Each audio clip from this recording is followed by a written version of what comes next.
Hi viewers, எல்லோரும் எப்படி இருக்கீங்க? நல்லா இருக்கீங்களா? இன்றைக்கி நம்மளோட சேனலில் 10 நிமிஷத்தில் சட்டுன்னு தக்காளி சட்னி எப்படி தான் வைக்கிறதுனா பார்க்க போகிறோம். நம்மளோட சேனலை சப்ஸ்கிரைப் பண்ணாதவங்க தயவுசெய்து நம்ம சேனலை சப்ஸ்கிரைப் பண்ணிவிட்டு பெல் பட்டனையும் கிளிக் பண்ணுங்கள். அப்போ தான் நான் போடுற வீடியோஸ் உங்களுக்கு உடனே வரும். நம்ம என்னென்ன இன்க்ரீடியன்ஸ் சேர்க்க போகிறோன்னு பார்த்துடலாமா? 3 வரமிளகா எடுத்துக்கோங்க.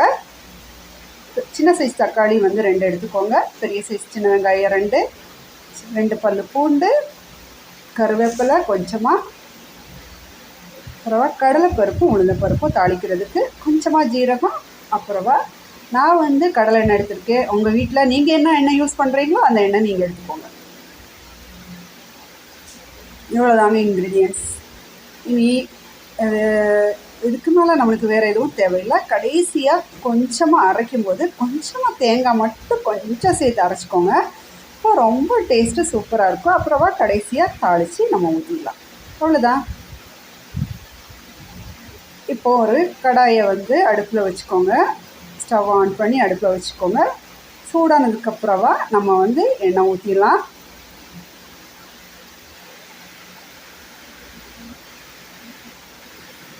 சூடாயிடுச்சு. கொஞ்சம் எண்ணெய் ஊற்றிடலாம். கொஞ்சமாக ஒரு டேபிள் ஸ்பூன் போதும். அவ்வளோ எண்ணெய் போதும் நம்மளுக்கு வதங்கிறதுக்கு. அதுக்கப்புறமா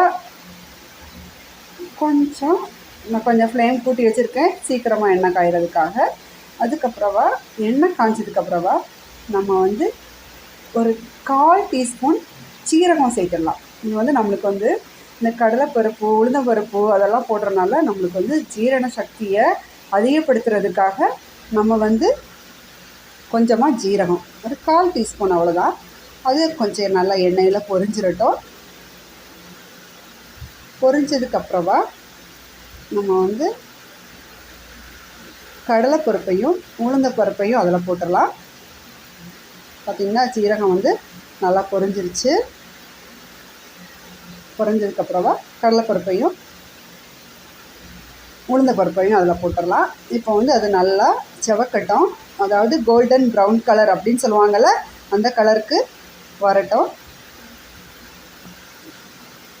ஒரு கரண்டி எடுத்து நம்ம அப்படி நல்லா கிண்டி கொடுத்தோம் அப்படின்னா இது ஈவனாக எல்லா அந்த கடலையும் சீக்கிரமாக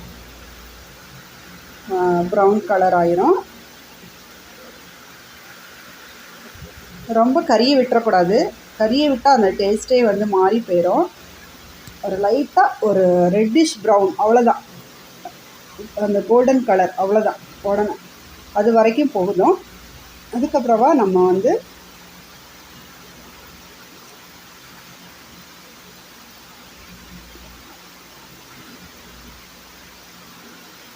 கலர் ஆயிடுச்சு. அப்புறம் கருவேப்பிலை போட்டுடலாம். கருவேப்பிலை நல்லா பொரிஞ்சிடட்டும். 2 பல்லு பூண்டு போட்டுடலாம். அதுக்கப்புறமா 3 வரமிளகா போட்டிருக்கேன். உங்களுக்கு காரம் அதிகமாக வேணும் அப்படின்னா கூட 2 வரமிளகா கூட சேர்த்துக்கலாம். குழந்தைங்க இருக்கனால நான் கொஞ்சம் கம்மியாக சேர்த்துருக்கேன். அது கொஞ்சம் நல்லா எண்ணெயில் பொரியட்டும். பொரிஞ்சதுக்கப்புறமா நம்ம நீளமாக வெட்டி வச்சுருக்கிற 2 பெரிய சைஸ் வெங்காயம் எடுத்திருக்கேன். அதை அதில் போட்டுடலாம்.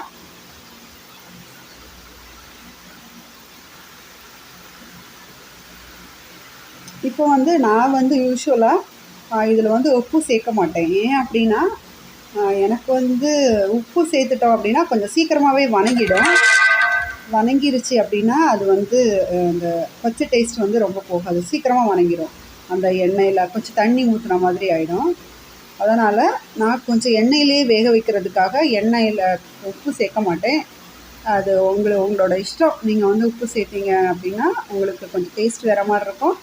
நான் உப்பு சேர்க்காமல் அந்த எண்ணெயிலே கொஞ்சம் நல்லா அந்த ஒரு கண்ணாடி மாதிரி ஆகிற மாதிரி அந்த அளவுக்கு நான் நல்லா வதக்கி விட்டுருவேன்.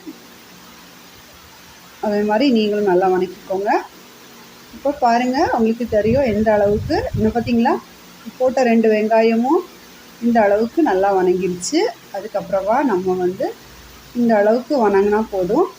பாருங்கள், நல்லா வணங்கிடுச்சு. கொஞ்சம் லைட் ப்ரௌன் கலரில் வந்துடுச்சு. நம்ம தக்காளியை அதில் கொட்டிடலாம். தக்காளி நான் வந்து 2 பெரிய சைஸ் மீடியம் சைஸ் தக்காளி பழம் எடுத்திருக்கேன். நல்லா கழுவி இந்த மாதிரி நீளமாக கட் பண்ணி எடுத்துக்கோங்க, இல்லை குட்டி குட்டியாகவும் கட் பண்ணி எடுத்துக்கலாம். குட்டி குட்டியாக கட் பண்ணி எடுத்திங்கன்னா இன்னும் சீக்கிரமாக வணங்கிடும்.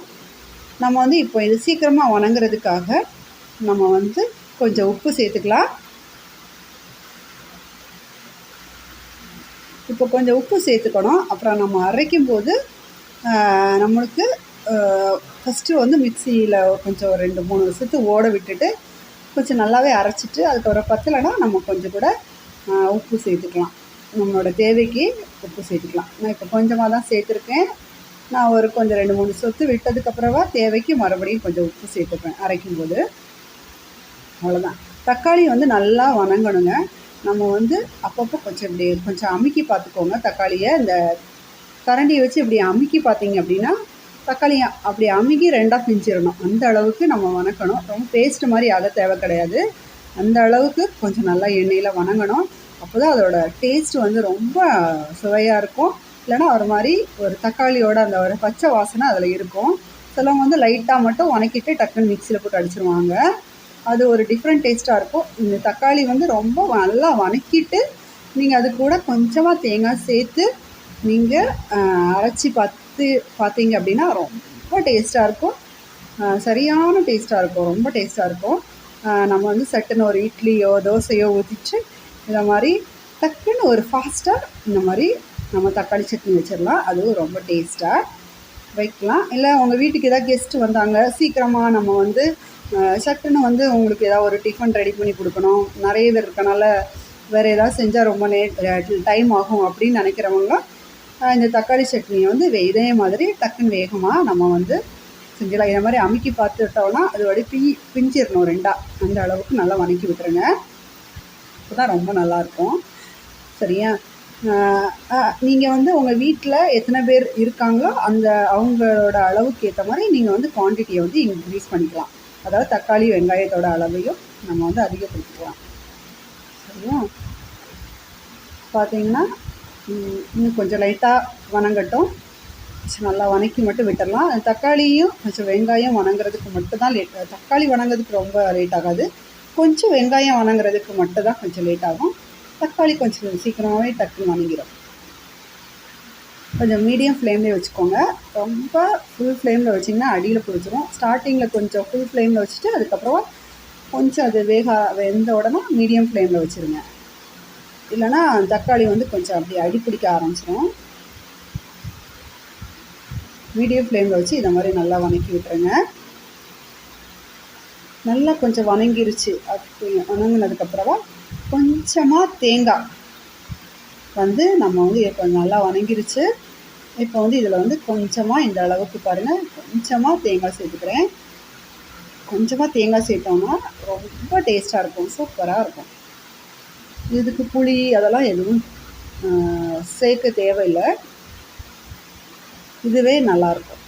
கொஞ்சம் இதை மாதிரி எல்லாத்தையும் சேர்த்து நல்லா மிக்ஸ் பண்ணி விட்டுட்டு நம்ம இப்போ மிக்சியில் போட்டு நம்ம அடிச்சுட்டு வந்துடலாம்.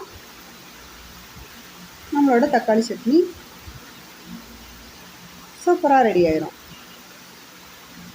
அவ்வளோதான், வணக்கி விட்டாச்சு. எல்லாத்தையும் சேர்த்து நல்லா மிக்ஸ் பண்ணி விட்டுட்டு இப்போ நம்ம தக்காளி சட்னியை மிக்சியில் அரைச்சிட்டு வந்துடலாமா? பாருங்கள், நான் அரைச்சிட்டு எண்ணெய் ஊற்றி கடுகு கருவேப்பிலை வரமிளகா போட்டு தாளித்து கொட்டி வச்சுருக்கேன். கொட்டிட்டு வந்திருக்கேன். பாருங்கள் எவ்வளோ டேஸ்ட்டாக சூப்பராக இருக்கும். நீங்கள் வந்து இது குழந்தைங்களும் ரொம்ப தேங்காய் கூட மிக்ஸ் ஆகிருக்கிறதுனால ரொம்ப டேஸ்ட்டாக இருக்கும். சாப்பிட சாப்பிட இட்லியெல்லாம் உள்ளே போய்கிட்டே இருக்கும். குழந்தைங்களுக்கு இது ரொம்ப பிடிக்கும். இந்த சுவை ரொம்ப பிடிக்கும். நீங்களும் உங்கள் வீட்டில் இதை மாதிரி நீங்கள் ட்ரை பண்ணி பாருங்கள். ட்ரை பண்ணிவிட்டு நல்லா இருந்துச்சா இல்லையான்னு தயவுசெய்து எனக்கு கமெண்ட் பண்ணுங்கள். Viewers, thank you.